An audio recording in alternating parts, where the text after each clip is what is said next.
ইরানের বিপ্লবী guard corps IRGC শুক্রবার ভোর রাতে জানিয়েছে, ইরান ইসরায়েলের মধ্য দক্ষিণাংশে নতুন সিরিজ হামলা শুরু করেছে।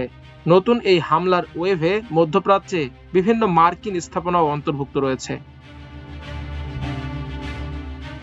ইসরায়েলের চ্যানেল 12 এর খবরে বলা হয়েছে, মধ্য ইসরায়েলের বিভিন্ন এলাকায় 2 ঘন্টার মধ্যে 3 দফায় ইরানের মিসাইল আক্রমণের সতর্ক সাইরেন বাজতে শোনা গেছে।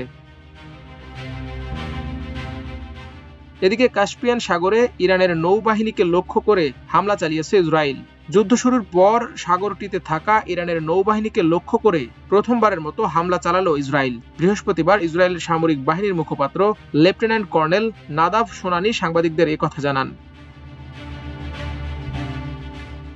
নাদাভ সাংবাদিকদের বলেন, স্থলভাগ দিয়ে ঘেরা এই সাগরে ইরানের নৌ সক্ষমতা অনেকাংশে অকেজো করে দেওয়া হয়েছে।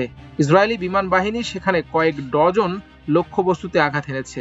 হামলায় একাধিক ক্ষেপণাস্ত্রবাহী বোট, একটি ছোট যুদ্ধজাহাজ, জাহাজ তৈরি ও মেরামতের একটি শিপ ইয়ার্ড এবং একটি কমান্ড সেন্টার ক্ষতিগ্রস্ত হয়েছে। অনলাইন ব্রিফিংয়ে ইসরায়েলের এই কর্মকর্তা আরও বলেন, আমরা কাস্পিয়ান সাগরে তাদের নৌ সক্ষমতা ধ্বংস করতে সক্ষম হয়েছি। অন্যদিকে ইরানের যুদ্ধ পরিস্থিতির মধ্যে অবরুদ্ধ হয়ে থাকা হরমুজ প্রণালী খুলে দিয়ে জাহাজ চলাচল নিরাপদ করতে যথাযথ প্রচেষ্টায় যোগ দিতে প্রস্তুত থাকার কথা এক যৌথ বিবৃতিতে জানিয়েছে ইউরোপ ও জাপান মিলিয়ে 6 দেশ। যুক্তরাজ্য, ফ্রান্স, জার্মানি, ইতালি, নেদারল্যান্ডস ও জাপান বৃহস্পতিবার এই যৌথ বিবৃতিতে বলেছে, তারা হরমুজ প্রণালী দিয়ে নিরাপদ যাতায়াত নিশ্চিত করার যথাযথ প্রচেষ্টায় অবদান রাখতে প্রস্তুত। তবে এই যথাযথ প্রচেষ্টা কি হতে পারে সে বিষয়ে দেশগুলো সুনির্দিষ্ট করে কিছু বলেনি। তবে তারা তেল ও গ্যাস সরবরাহ সহ নাগরিক অবকাঠামোর ওপর হামলা অবিলম্বে বন্ধের আহ্বান জানিয়েছে।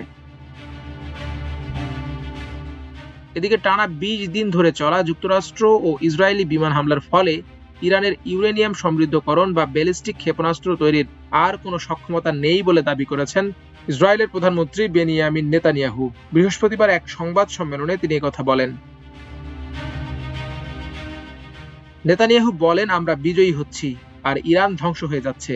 আমরা এখন সেই কারখানাগুলো ধ্বংস করছি যেখানে এসব ক্ষেপণাস্ত্র তৈরির সরঞ্জাম বানানো হয়। পাশাপাশি তারা যে পারমাণবিক অস্ত্র তৈরির চেষ্টা করছে তার সরঞ্জাম তৈরির কারখানাগুলোও আমরা গুড়িয়ে দিচ্ছি।